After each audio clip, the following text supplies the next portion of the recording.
We have got company. Betsy, Betsy, Betsy.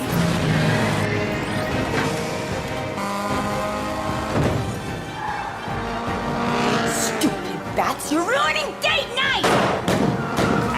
Hi folks, I'm Ignatiy Vishnevetsky. And I'm Alex Dowd. We're coming to you from the AV Club studio.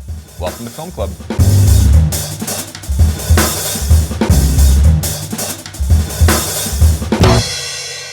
Hopefully, someday, somebody's gonna figure out how to make a superhero movie that doesn't end with a tractor beam of light going up into the sky over a major city. Until that time, we have to put up with movies like Suicide Squad. I feel like that's been a trope since the first X-Men movie, which is sort of the kickoff of the entire superhero movie revolution. It is sort of the go-to. So Suicide Squad is based on a lesser-known DC Comics title. It basically brings together a bunch of B and C-list villains into this unofficial US government task force. It's almost like a work release program for supervillains where they're sent off to fight a light show, basically. Yeah, this movie very desperately wants to be Guardians of the Galaxy. The basic setup is more or less the same. Get together these rakish criminals and throw them together into this mismatched team. And it's very, very evident in the soundtrack selection. This is a film that features Sympathy for the Devil, Bohemian Rhapsody, Fortunate Son, and Spirit in the Sky, which I think is a new record. It almost feels like they're papering every single moment on screen with a song.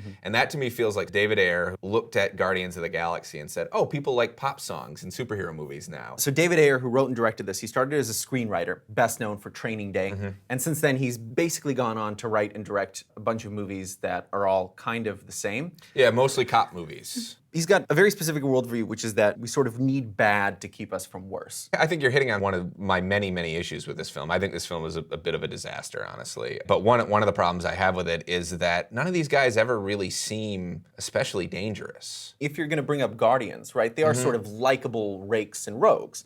They're definitely criminals. Well, they're here, criminals, and but I mean, did you ever sociopaths. feel that did you ever feel that any of them were intimidating? You have Killer Croc, who's basically a crocodile man. And the movie can't be bothered to make him seem remotely frightening, to seem remotely intimidating. He's sort of the Groot of the film. They're not scary, but I think they're definitely evil in a way that I think movie characters rarely are. I think it pulls its punches with that, you know? It pulls its punches, but I think as soon as they get to Midway City, one-time home of Hawkman, Oh, okay. lesser Did you look known, that up? I did look it up. Okay. Lesser known DC Comics city, yet another DC universe city that looks exactly like Chicago, because they all do. But as soon as they land in Midway City, they're already trying to figure out how to escape, which I kind of admire. Now, the movie's very clumsy. It's really unusual because I feel like the emotional arcs in them always feel really phony. Yeah, I mean, I think one of the emotional fulcrums in the movie is supposed to be Joel Kinnaman's relationship The Cara Delevingne character, Right. Enchantress. I mean, she's basically like a J-horror reject. But that relationship between the two of them is supposed to be one of the emotional centers to this film. But they establish it in a montage. Well, they establish everything. Everything The in this first movie. 45 minutes of this movie is a montage. The thing for me with Ayer that I've never really quite gotten is, I don't know how he gets actors to commit to these roles that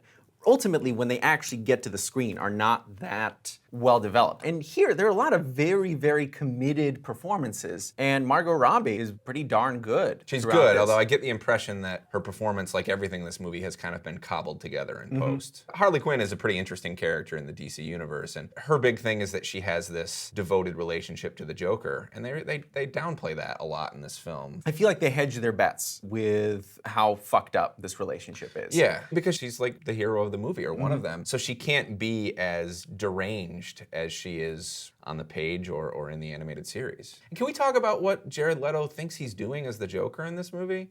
You don't like the Jared Leto Joker? I really don't. He's just kind of a slightly off gangster. I'll admit something. You liked what he was doing. I kind of dug it. I feel like out of all the big screen Jokers, and by the way, he is not on screen very much. He doesn't have a lot of screen time in this. But he still comes across as the one that seems just totally unreasonable. Oh, but he's unreasonable the way that any mob boss is Yeah. in a movie, you know? You're not digging the like horny teenage lover dynamic between the two of them? Maybe if there was more of it, because, you know, they also set up the origin story where Harley Quinn is his psychiatrist, and he sort of gets inside her head and turns her In this, they like give her shock therapy, and then suddenly she's Harley Quinn, and we never really feel that leap from straight into insanity. Is there anything you like about this movie? I was at least amused by the sort of pop montage quality of it for the first half. Once it gets them out there and they have to become this team, I think the thing just sort of falls into autopilot. If I had to identify like a formal problem with it, it seems like, and this might be a question of violence being cut out of this film, because this does seem a lot of the time like something has been cut down a bit for a PG-13 rating.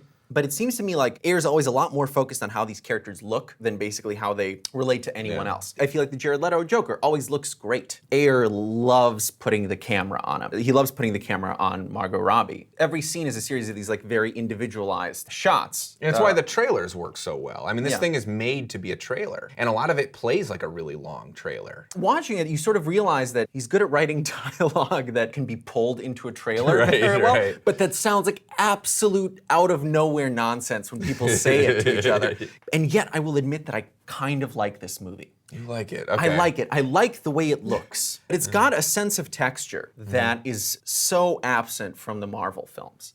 The whole world is decrepit and brownish and grayish, and then you have these characters in very, very bright colors. To me, that makes the world kind of captivating in a way that the storytelling and the characterizations never do. I mean, this is not like a great action movie. No, I mean, the action is not especially well staged. There's not a memorable set piece in the film. No, there's not a memorable set piece. But the texture of this world draws me in a way that movies of this kind often don't. Now, if somebody could figure out how to put those two things together, we'd have a great superhero movie. Yeah. I think if the thing could have lingered a little bit more on anything, he's just constantly cutting. And while there's a certain appeal to that intense forward motion in the early stages, I would have liked maybe a full scene, you know? You asked if there's anything I like about this movie. I guess I like that it made me appreciate Batman v Superman a little bit more. Oh, come on. But Snyder is at least an image maker. And there are striking images here. There are a few, but he just never uses them dramatically, but there are some great images. It's been said that up until fairly recently, the Marvel films, they lacked a splash page element. The thing with the DC movies is that they're basically, all they're making are covers. It's all like one-off variant covers. Right. It's the same thing here. And so there are these very striking images, say, of the Joker plunging into a vat of chemicals, or, well, basically anything involving the Joker. It's always going to look striking. I'm not sure how they all fit together, but I found that attractive.